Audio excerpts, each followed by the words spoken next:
One crisp October morning, a Wyoming Buckaroo was easing a small bunch of cows through a cottonwood creek bottom. The cows were content. His horses were in good shape. The grass looked healthy. By lunchtime, he'd be headed home where he planned to help his daughter start a young horse she'd been working with. After supper, he and his son were going to spend the evening building a saddle together. Life wasn't perfect. Some years were dry. Some calves brought disappointing prices. Machinery broke.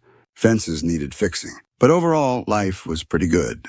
One evening, he was visiting across the fence with an older neighbor. "You ever been to ranching for profit?" the neighbor asked.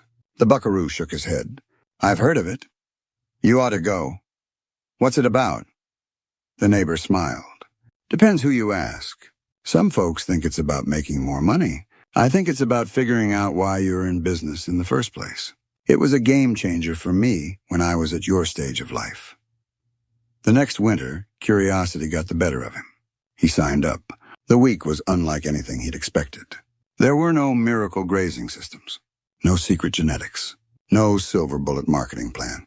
Instead, every session challenged the way he thought about ranching.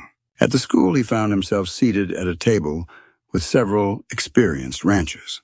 Two of them owned ranches far larger than anything he had ever imagined. They talked about managing thousands of acres, large cow herds, multiple ranches, employees, managers, expansion opportunity. The buckaroo listened with admiration. "How'd you get there?" he finally asked. One of them smiled. "We never passed up an opportunity. If good grass came available, we leased it. If we could run more cows, we bought them. We hired good people and just kept growing." Another nodded. "Growth creates opportunity." The buckaroo looked around the table. These ranchers seemed successful in every way. Someday, he thought. That's what success looks like. He left ranching for profit energized and full of ideas. He learned about enterprise analysis, gross margins, managing overhead, cash flow, decision-making. But somewhere during the long drive back to Wyoming, one important idea quietly changed. Without even realizing it, he translated build a better business into build a bigger business. So that's exactly what he did. He bought more cows. When a neighboring ranch became available, he leased it. Then another, and another. He hired employees. He bought larger tractors, more hay equipment, another pickup, a skid steer, a feed wagon, eventually a semi. The machinery yard grew.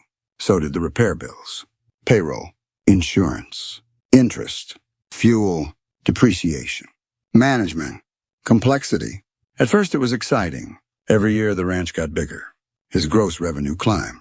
His balance sheet grew. People admired what he'd built. "You've really grown."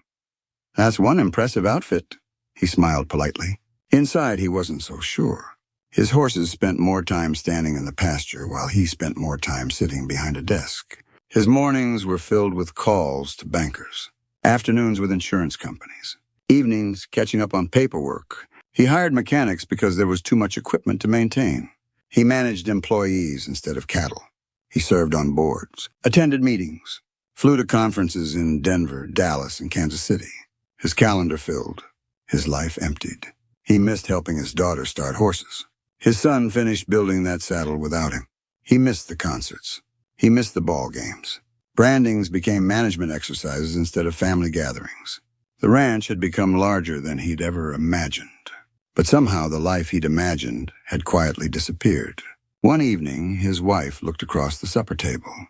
"Do you remember why we started all this?" He stared out the window for a long time. Finally, he admitted, "I don't think I do." "We need to get recentered," she said. The following winter, they enrolled in ranching for profit. This time together, something was different. The lessons hadn't changed. They had. This time they heard something they had somehow missed the first time. The instructor explained that every successful business has two responsibilities. It must serve its customers, and it must serve its owners. Serving customers made perfect sense. Without customers, there is no business. But then the instructor asked a question that stopped them both. "How does your ranch serve you?" The room was quiet. He continued. "Most people answer that by saying, 'It gives us an income.' That's true, but it's incomplete. Profit is essential. Without profit, a business won't survive.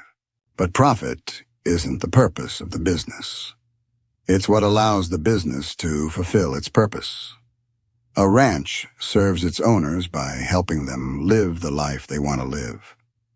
For one family, that might mean building a large, complex ranch with multiple locations and a management team. For another, it might mean spending more days horseback than behind a desk. It might mean being home for supper. It might mean having time for grandchildren. It might mean taking a vacation without worrying whether the place will survive while you're gone. There isn't one right vision. There is only your vision. The buckaroo looked over and made eye contact with his wife. For the first time, they understood what had happened. They hadn't been pursuing their own vision. They had been pursuing someone else's. They had assumed bigger meant better. But bigger had never been the goal. The goal was building a ranch that served the life they wanted to live. On the drive home, they talked almost the entire way. Why does our ranch exist? What kind of life do we want it to provide? How much is enough? What work brings us joy? What work simply creates complexity? What would success look like if nobody else were watching? Over the next several years, they made different decisions. They gave up leased ground that created work without creating enough value. They sold machinery that wasn't earning its keep. They simplified their operation. They focused on the enterprises that truly created wealth. They built systems instead of complexity. They measured success by profit instead of production. Little by little, the ranch became the right size for the life they wanted. One crisp October morning, years later, the buckaroo was once again easing a small bunch of cows through that same cottonwood creek bottom. The grass was healthy. The cows were content. By lunchtime, he'd be headed home to help his granddaughter start a young horse. After supper, he and his now grown son would spend the evening in the shop, welding up a project together. Life still wasn't perfect. There were still droughts. Markets still fluctuated. Machinery still broke. But now the ranch had a purpose. It wasn't built to own the most cows, or lease the most acres, or impress the neighbors. It was built to serve the people who owned it. And because they finally knew what they wanted their ranch to do for them, they had stopped measuring success by size.